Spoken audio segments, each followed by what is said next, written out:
કામદા એકાદશી.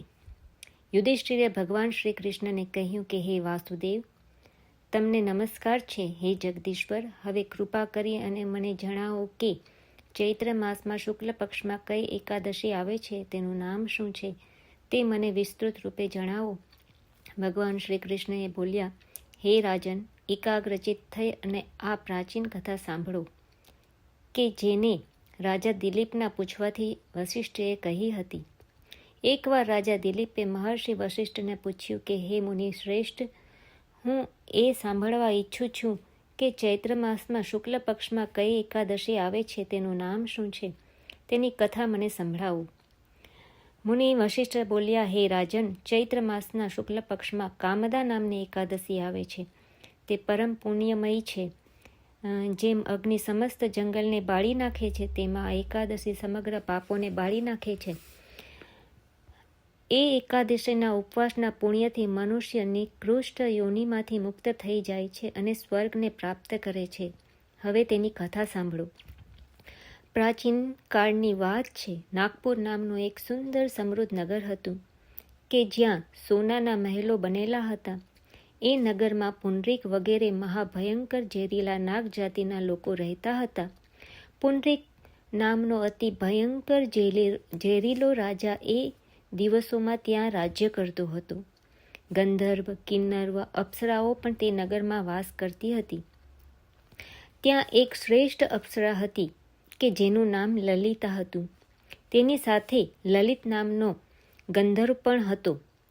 તેઓ બંને પતિ પત્નીના રૂપમાં રહેતા હતા. બંને પરસ્પર કામથી ગ્રસ્ત રહેતા.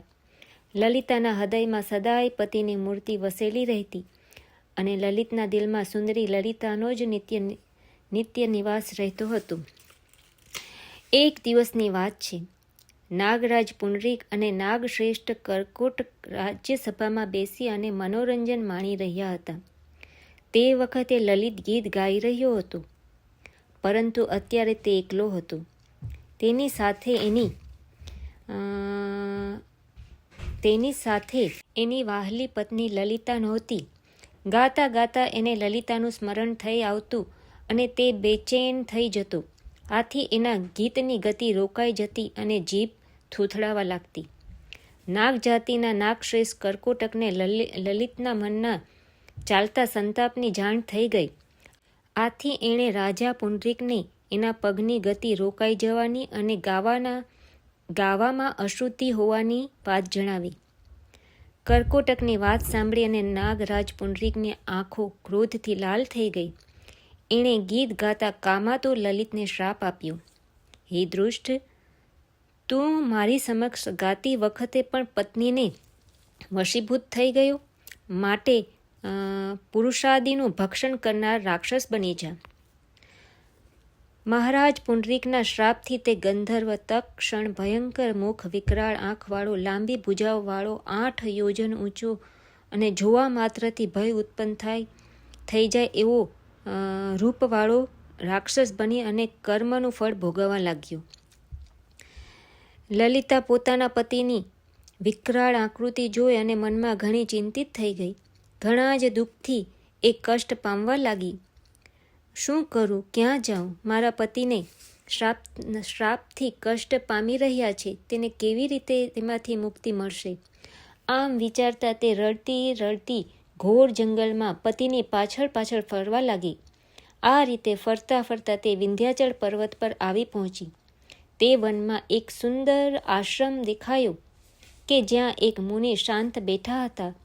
કોઈ પણ પ્રાણી સાથે તેમનો વેર કે વિરોધ ન હતો.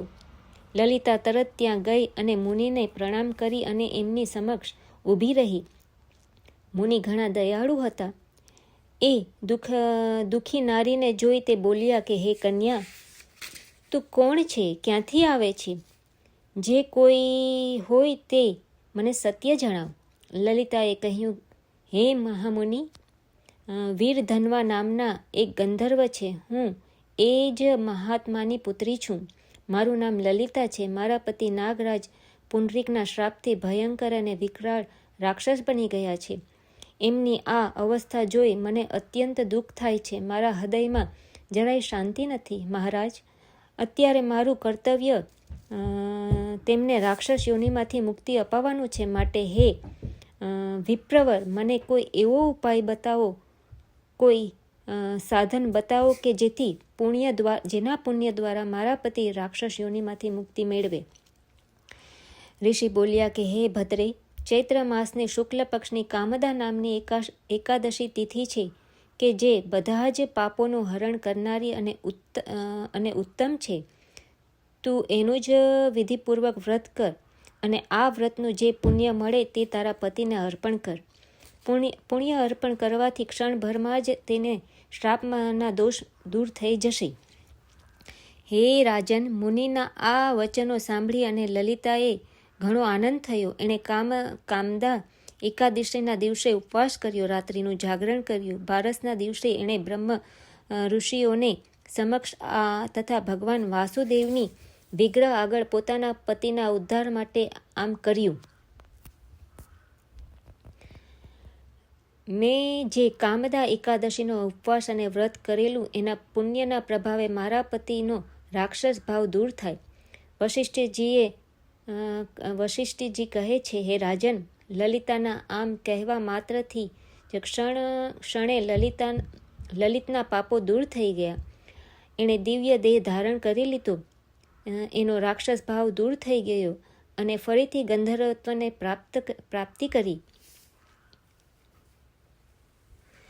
હે નૃપશ્રેષ્ઠ, એ બંને પતિ પત્ની કામદા એકાદશીના પ્રભાવથી પહેલા કરતાં વધારે સુંદર રૂપ ધારણ કરી અને વિમાન પર આરૂઢ થઈ અને વિષ્ણુલોક ગયા. હે રાજન, આ જાણી અને આ એકાદશીનું વ્રત સૌએ પ્રયત્નપૂર્વક કરવું જોઈએ.